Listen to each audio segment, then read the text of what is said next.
Hello, everyone. It's Charlene Lee here, and I'm excited to be with you here today. I am excited to talk about a very important topic, which is how do we use AI not to be more efficient, not to connect with our customers more, or even to reinvent our businesses.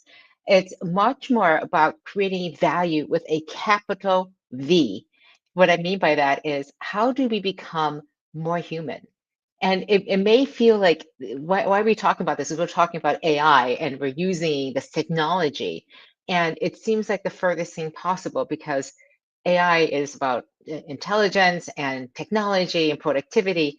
And yet I want to take some time and reflect on how can AI actually help us become more human by using these technologies. And in particular, what are some of the mechanisms to do this? And what do we as leaders have as an opportunity to create these things in our workplace and why it's so important?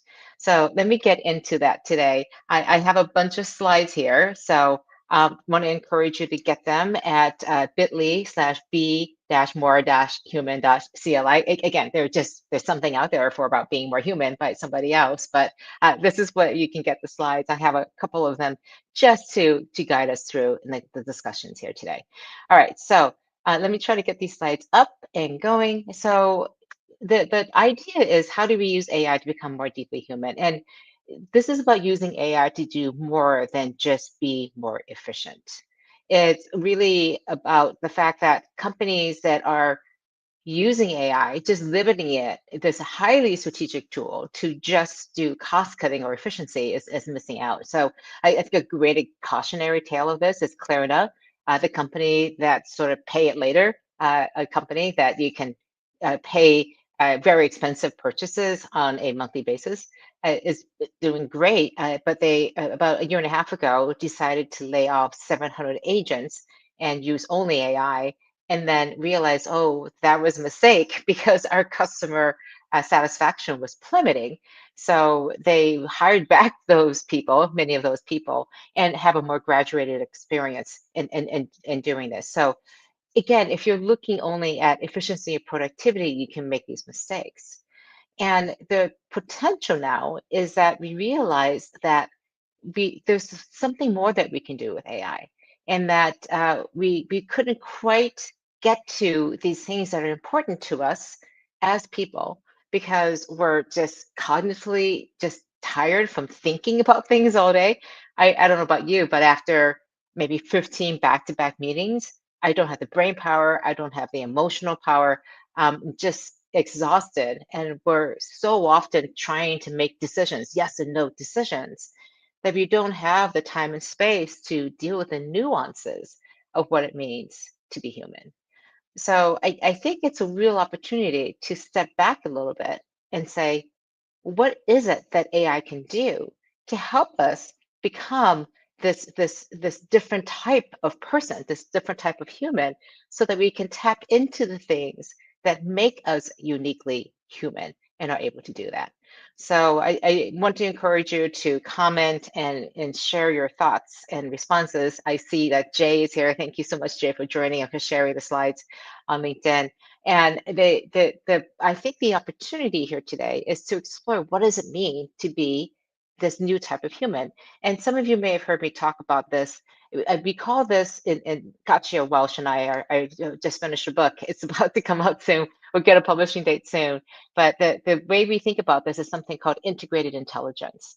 And it's taking what's unique and powerful about AI and what's unique and powerful about being human, combining these two into an integrated type of intelligence. And we think that has huge potential for us, but we have to be very intentional about it. So one of the things that we think this integrated intelligence is, well, let's talk about what it is not. It is not what we call artificial general intelligence, AGI. That is the big thing that everyone keeps talking about here in Silicon Valley, where AI can match what humans do and in terms of our ability to reason through things across any sort of topic. And it's not what we call super intelligence, where AI is exceeding what humans can actually do with our own intelligences. And I would say that there are some areas already in computational speed and scope that AI is already much better than humans. This is much more about, again, amplifying what's uniquely human with these technology capabilities. And I think the people, we call them these superhumans, these people who can combine these two elements of taking the best of technology and taking and using the capacity that creates to amplify the things that are uniquely human are the ones who are going to really create this capital V value. So I'm going to get into what this actually looks like a little bit here. So what is that superhuman? We're able to take that enhanced cognition that comes with AI, but also it deepens these things that are uniquely human because AI can't do it. We have to rely on people to be able to do these things. And again, allows us to be much more deeply human. So let me talk about what's unique to AI first of all. There are two things that in particular, again, we know all the things that it can do, but the things that it can help us as humans is that first of all, it help us to be more probabilistic in the way that we think. And what I mean by that is we typically have asked in the past, uh, will this work? Yes or no? The decision is, do we go forward or do we pivot or do something else? And what probabilistic thinking with AI allows you to do as a leader is that it allows you to think about understanding all the potential different outcomes and be able to hold them in the same space so that instead of thinking that there's only one way forward because we had to make choices in the past, we can now understand all the potential different outcomes. Basically, AI is going to allow us to expand our ability to expand our scope of thinking, the speed of our thinking, and also the scale of our thinking and decision making, so that we can understand what factors are going to shift the odds of success. And therefore, we're going to focus on the factors of success, hit those to try to find the different paths to get to success. And that's a very different way of thinking and leading than we have in the past. And so it's going to open up, I think, a lot of new and different pathways for the way we lead and also how we approach things and problems. Again, we have this false dichotomy that we have lived under. It's either this or that, or it could be potential things. And you may be giving some probabilistic chances to these things and making choices. Again, it's that nuance that AI allows us to think in ways that we naturally wouldn't as humans, but we naturally think this way instead of having to be didactic about which options we're going to have to choose. The other thing that I think is fascinating, we're thinking about this, is that the productivity isn't now just the productivity that you, your team, your organization is going to look like.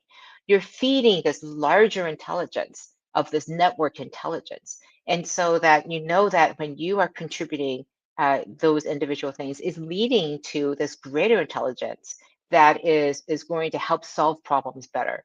And the actual outcome of this is that you're no longer going to be measured just by the outputs that you have and the outcomes that you directly influence.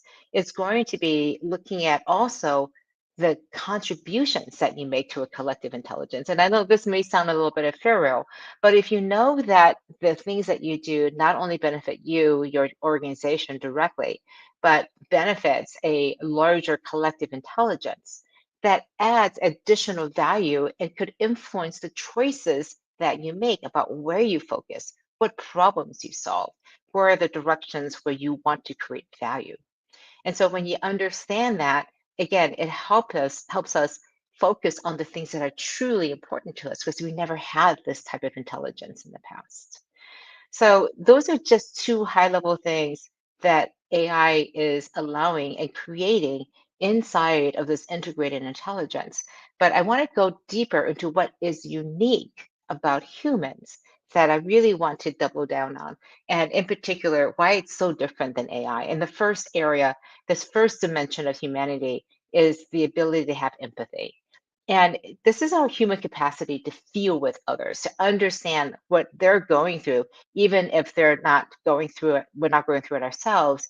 And to more importantly, to care about how they are doing. And the reason why this is so important is that it's so uniquely human is that it's just not knowing what their feelings are and reflecting it back to them.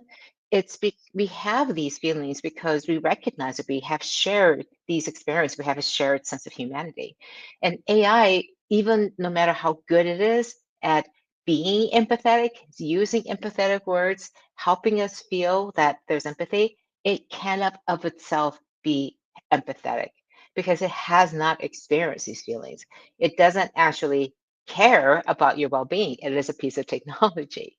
And so we can sometimes forget that, but it's really hard to forget that when you're talking to a human. So we can emphasize this by being able to find that time and capacity to double down on that empathy that we can have. And we can use technology again to help us develop that sense of empathy. I like to say that sometimes I meet somebody and it's just really hard for me to connect with them because they remind me of my crazy Aunt Sally.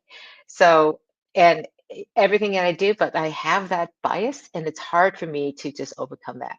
And AI could potentially help me see around that bias, for example.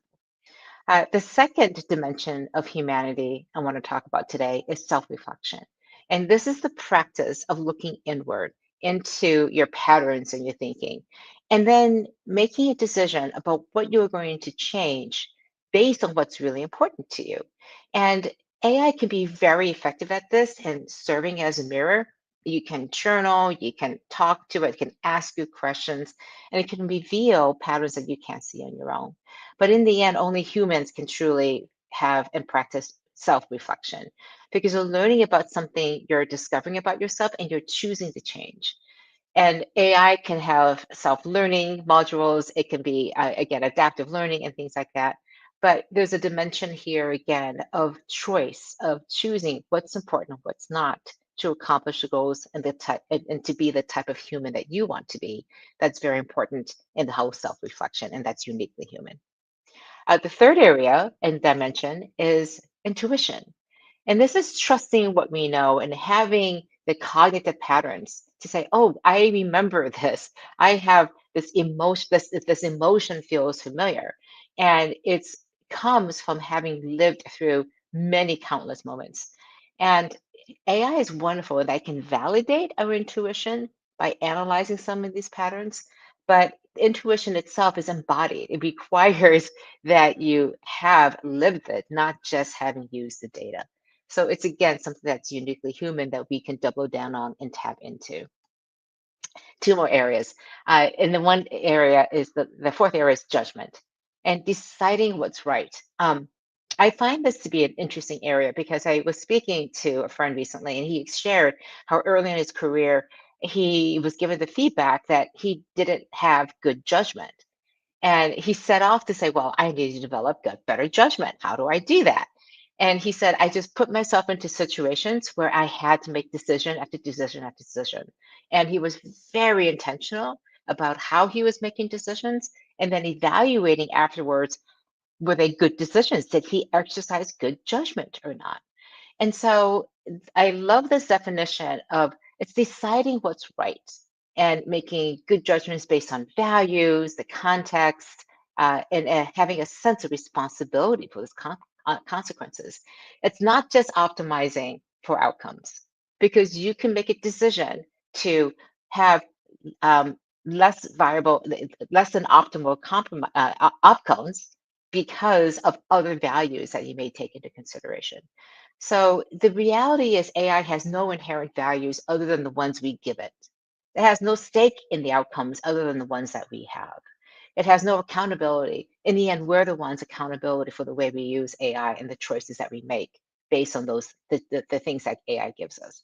So I believe that superhumans will use AI to inform their judgment, but in the end, the judgment remains ours to make. It's our choices, our values, and our responsibility that we have to live with. So that's uniquely human. And for us to exercise better judgment and to prize good judgment, to value it, is a very unique and human thing to do. And the last area is sort of my pet project, which is around wisdom. And this is different than judgment and the other things we talked about. It's earned over time. And it's not just what you know, that's knowledge, but it's also what you've become over decades of having lived. And it's learning from the things that didn't work out, the failures, the losses, the experience, and it reveals to you what really matters. And what's uniquely human about this is that wisdom needs to have been lived. It needs to have been experienced, and it's not just about the data. And AI can provide access to that knowledge that can help inform your wisdom. But in the end, the wisdom that you develop is clearly through your experiences. So I love this saying, wisdom comes only from a life fully lived. So when you have lived life fully, that's how you develop wisdom. So those five areas, again, empathy, self-reflection, intuition, judgment, and wisdom. Again, there are many, many other dimensions, but these are the ones that came up in the research that Katya and I were doing that are really uniquely human, again, in this age of AI, in terms of the areas that we really want to focus on and develop. And we believe that as we have this and develop this integrated intuition, focusing on these areas are ways to help us develop what we think, again, are really important skills in becoming, in developing this integrated intelligence. Now, the question becomes, how do you do this? How do you actually foster this integrated intelligence in organizations? So I think it becomes this choice for leaders. Are you going to lead and use AI primarily for efficiency? Or do you also want to develop these superhumans in your organization? And I want to say that these superhumans are really important to develop because if they are there, they will not only they will do the efficiency things, but they will also be able to understand strategy, outcomes, people, understand all the things that are really important in leadership that you have to take into account. What you're developing here are people who are leaders intuitively because of the way they work and because of their deeply human approach to work. And that, again, leadership isn't necessarily a title, it's a mindset. And what you're developing with this integrated intelligence is the ability to invest in those areas that really help you become a better leader. And so we believe that this choice to develop that integrated intelligence, to develop superhumans, to develop these deeply human aspects of what it means to be human, it requires intentionality. And you don't see very many AI books, I think, or even business books that talk about how important it is to develop these human aspects. And we think it's really important to it because we believe that the first companies that can figure out how to do this, how to marry the things that are deeply human, and also figure out how to use AI to develop those human things, are the ones that are going to have a huge competitive advantage because they'll be creating an entirely new form of value for their organizations. Again, the value that comes from not just efficiency or even reinvention, but are things that, again, so difficult to replicate in other organizations. And we talk about how we really want to invest in people. People are our most important assets. And this is the opportunity to take that and put your money where your mouth is. What does it mean to develop our people? Is it to develop them to be more efficient, or is it to develop them to be the best humans, to maximize the potential of them being the best humans that they can be? So, a couple thoughts on how to actually do this. Let me get back to the slides. So, a couple actions you can take. First of all, talk to the people who are already very fluent with AI. These are your AI fluent people. Talk to them and focus not on what are they producing, but what's holding them back. And so, what could you attempt if you could have full autonomy over one initiative? And listen to the gap between that potential and the current reality, because what you're listening for is what are the things that we have to do? How do we unleash this potential for people in that leadership? You want to think about also your disruptors. I have a special place in my heart for disruptors because these are the people who see a change that needs to happen and they want to create not just incremental change, but disruptive change. And they can be a little bit hard to deal with, I can admit, as a disruptor myself. And so it's really saying, who are my intellectual insubordinates in this organization? And if these are the people, how do you create new values and new ways? And how do you put enough structure around them so they don't go off and do crazy things, but they're directed and taking that insubordinate intelligence that they have into the place where it's going to create the most value for your organization. So again, I think that the ability to have this career path for them, to be able to marry again what they see as a potential change and the ability to use these tools and to develop their humanity in that process. I think that developing a movement is so important. Big changes require a movement that's structured, and we typically don't think about leading movements. We think about leading people, leading change, but the bigger the change, the more necessary a movement is. And a movement is simply something that takes on a life of its own that will go and create that change, even if you're not at the front of it leading it. And it requires that other people take on the mantle of leadership. And then finally, model it yourself. Show how you can use AI. And I see so many leaders who say everybody should be using AI, and then subcontext, except me. So you have to go first. So expand your scope of understanding, and see how you can use AI to help you be that better leader. So these are just tactical things to do, but I also want to talk about some of the things that we just don't know yet. We don't have again, we fully admit this in the book, we don't have a prescriptive playbook about how we're going to use AI to increase these 5 areas of empathy, self-reflection, intuition, judgment, and wisdom in our organizations. It is a brand new space. We're still trying to figure out just how do you write good prompts, right, in our organizations. But I do want to set this ambition that if we want to use AI to the fullest to create value in our organizations, then we need to figure out what does it look like for AI to create value in helping us be more human in these 5 areas. And we don't know what it looks like. And this isn't a failure, but it's an invitation, I believe, that the people who step into the space, into figuring this out, provide some leadership to everyone around them, will be the ones who are going to create that value. So we need to create that future and be able to figure out what that looks like. All right. So the last thing I would say is think about what would the world look like if 10 to 15% of your organization, I'm not talking about everyone, but just a small number of people were to be able to harness this integrated intelligence. Imagine what your organization would be like, what would change, what would become possible. Again, they're using AI and they're tapping into what truly makes them unique as humans, and they're marrying the two together. What could that look like? What would you do if 10, 15% of your people had this ability? How would your organization change? And then decide, is it worth investigating? Is it worth investing in that potential to be able to have this integrated intelligence in your organization?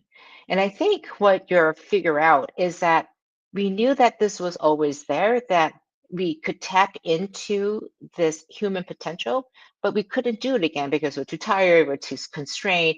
All these things could potentially go away. So the way I look at it is if you could create more time, literally create more time, because you have AI now doing these repetitive things, it's taking away the the burden of repetitive tasks. It's looking at these efficiencies. What are you going to do with all of that found productivity and efficiency? Are you just going to do more? Are you going to have more meetings? Are you going to just try to create more? Or will we work very differently? Will we put value on the fact that we have no time to invest on understanding where is our rising talent? Who is going to be the next great manager? Has the potential to be a star in our organization? Will we take that time and reflect on the things that we have learned in that day? I mean, we literally do not have time to think in our busy calendars. What if you could literally shove aside tasks, create that time? What will you do with it? So this is where I believe that the choice comes as we are using AI today. This is not something that's going to happen in the future. As you find yourself creating greater efficiency, greater productivity, better strategic thinking, and you find yourself with more time, how are we going to spend that time? And the invitation is to say, let's reserve some of that time for us developing our humanity, being able to reflect, to feel, to be intuitive, to exercise better judgment, to practice and develop our wisdom, because that investment will be so worth the time and effort that we put into it. But it only happens if we do it intentionally.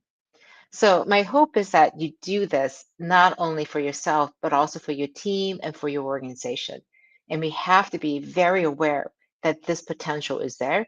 Otherwise, we will miss the moment. All right, I just have a couple of things for, let's just see, I have some comments here. Um, let's see, Jacqueline, I think we answered some of these questions. How are some of these skills transferred to business? And again, I think these are such an important part of being an effective leader.